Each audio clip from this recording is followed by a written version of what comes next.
하는 사람 때문에 더 잘 되는 인생, 못 살게 하는 사람 때문에 더 잘 되는 인생이라는 제목으로 하나님 말씀 증거하도록 하겠습니다. 지금 야곱은 삼촌 라반의 집에서 오랜 기간 동안 생활을 했습니다. 그가 원래 있어야 될 자리는 아닙니다. 하나님께서 야곱이 있어야 될 자리는 가나안입니다. 그런데 형 에서를 속이고 도망을 쳤잖아요. 잠깐 도망치는 거라고 생각했는데 그것이 뭐 부인 얻고 또 한번 사기 당하고 14년이죠. 그러다 또 6년이 지나서 20년 가까이 지나게 되었다는 것입니다. 우리 인생이 그렇습니다. 이 거짓된 길로 가고 또 욕망에 의해서 이끌림 받을 때 그 하나님을 의지하면 필요로 이끄시는데 내 뜻대로 내 방식대로 한다 그러면은 그게 거짓된 것이고 욕망을 추구하는 인생이 되기 때문에 이렇게 삥 돌아갑니다. 그러니까 한마디로 해서 허송세월이라는 거예요.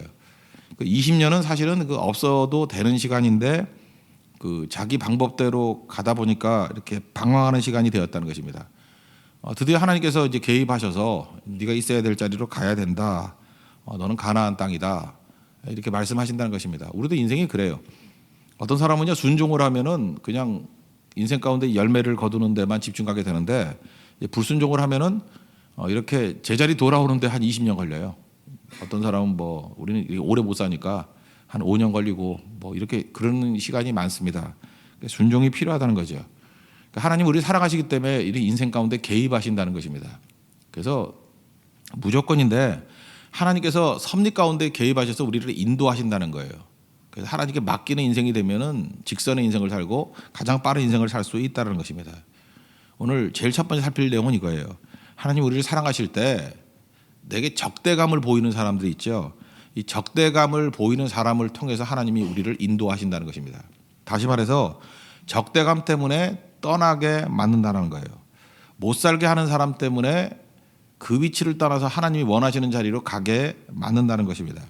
삼촌 라반 이제 표정을 보십시오. 1절을 보니까 라반의 아들들이 뭐라 그러냐. 아버지 거 다 빼앗고 저놈이 재산 모았다. 이놈들이 이제 분수들이죠. 그러니까 시기심입니다. 라반의 아들들이 시기심을 가졌다는 것입니다. 그랬더니 아버지가 2절을 보니까 안색이 변했다. 안색이 변했다는 것은 마음이 변했다는 거죠.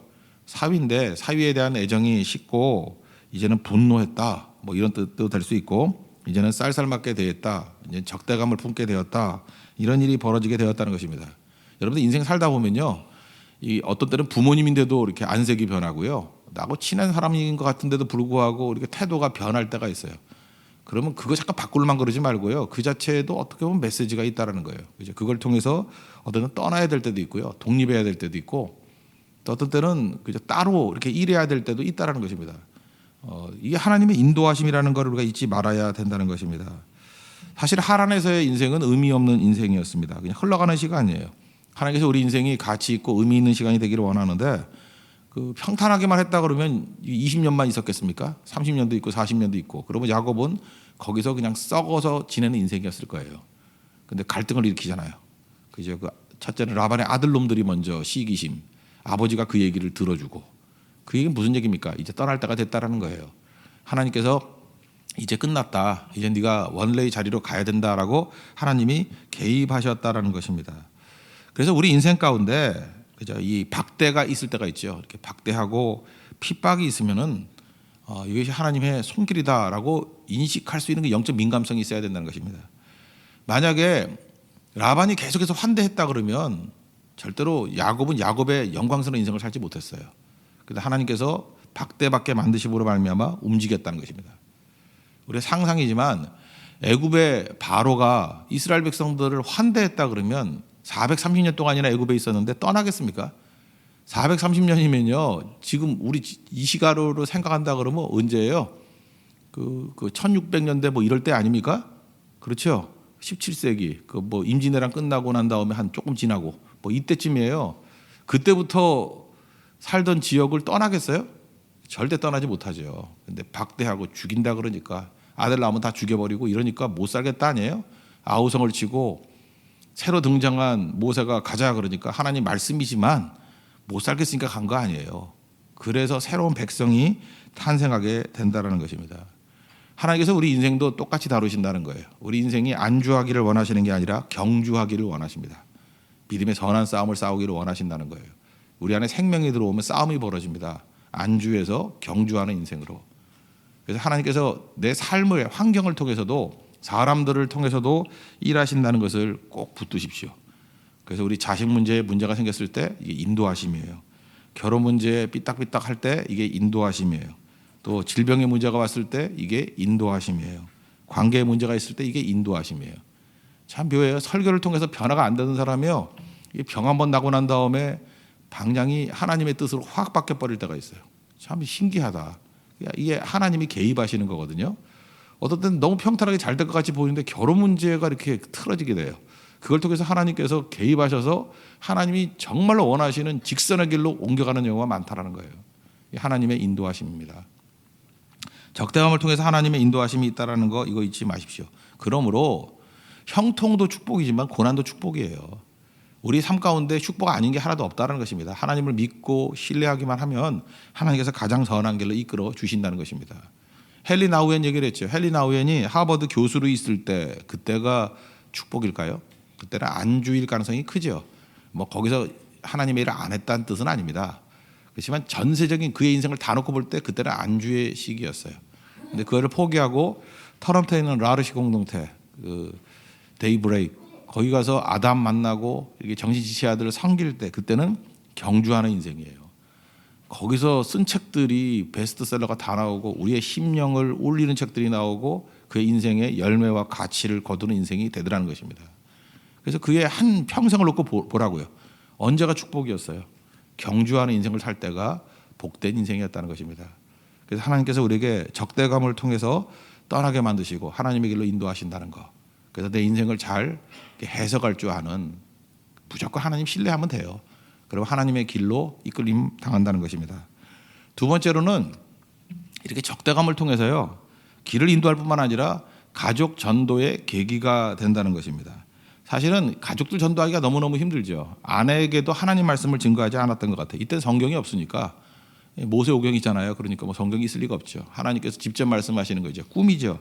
뭐 이런 게 하나님 말씀이라고 생각할 수 있습니다.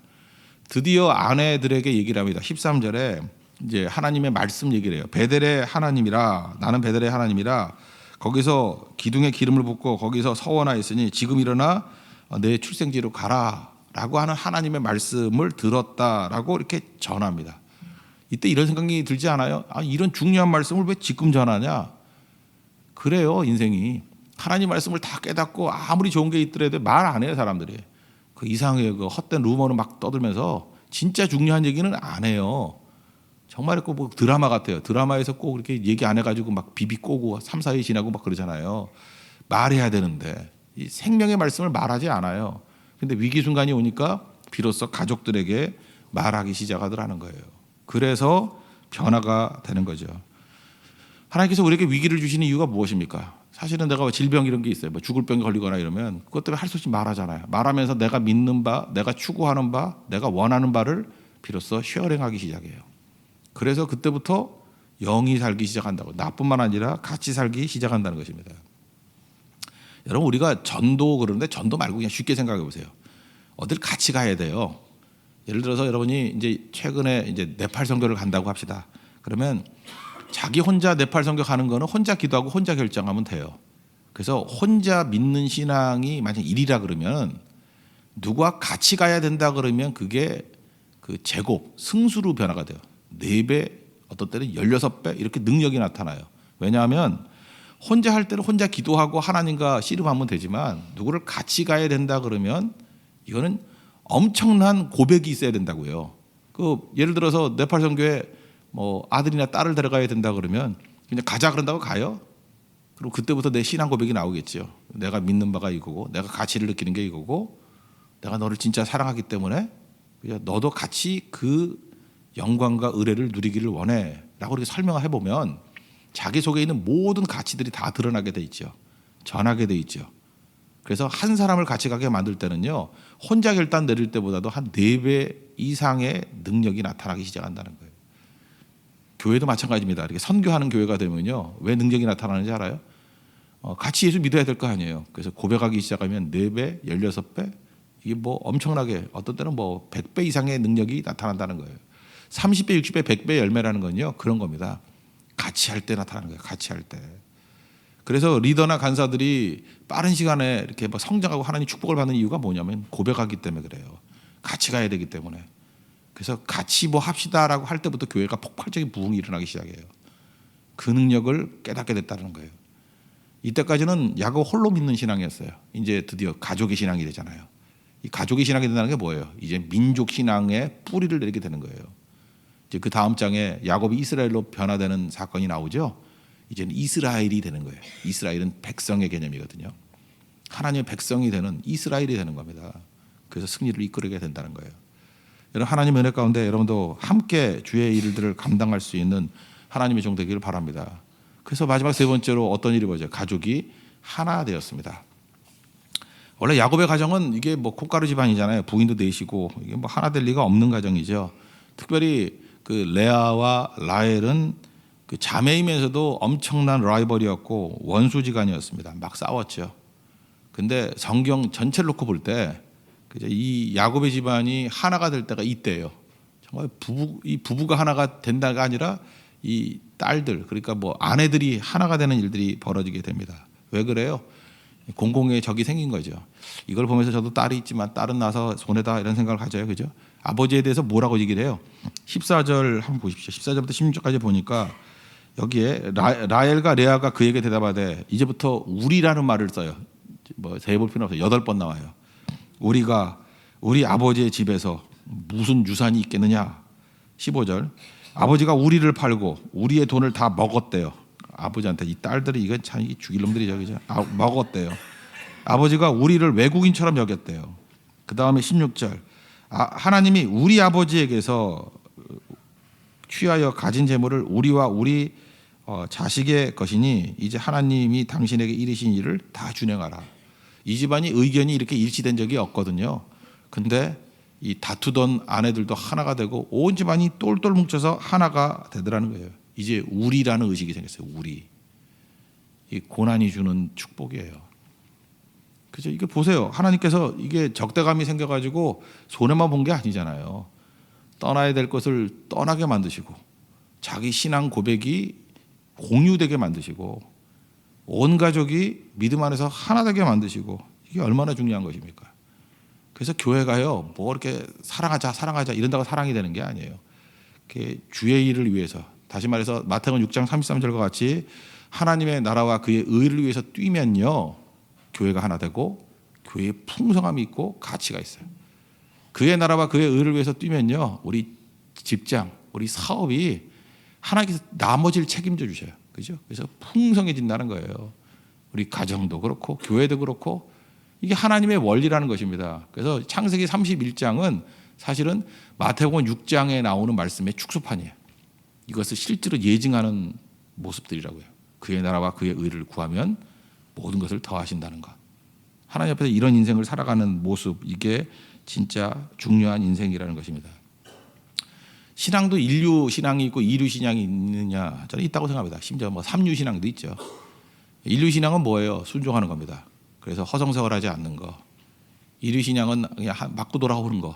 그 정도죠. 삼류는 불순종으로 그냥 갚버리는 거. 이건 신앙도 아니죠. 망하는 인생이죠. 하나님 앞에서 우리는 신뢰해야 됩니다. 하나님께서 우리 길을 축복하시고 거룩한 길로 이끌어 가신다는 것. 그걸 믿고 의지해야 돼요. 그러면서 언제나 우리에게 형통함도 하나님의 인도하심이고 물론 인도하심이에요. 그렇지만 어떤 때는 이 적대감 있는 세력들을 만나게 될 때에도 하나님의 인도하심이 있다는 것을 믿고 의지해야 된다는 거예요.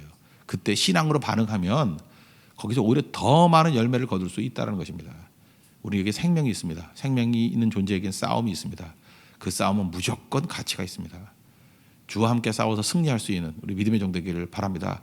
그래서 그 싸움 벌이면요 내가 있어야 될 자리에 가게 만드시고 그 싸움을 벌이다 보면요 같이 가게 만드는 사람들에게 신앙을 공유하게 되고요. 그 싸움을 벌이다 보면 우리가 그렇게도 원하는 하나됨의 꿈, 그죠? 하나됨의 꿈이 그대로 이루어지게 된다는 것입니다. 이런 축복과 은혜를 누릴 수 있는 하나님의 거룩한 종 되기를 축원합니다. 모두 다 자리에서 일어나겠습니다. 찬송가 353장 찬송하겠습니다.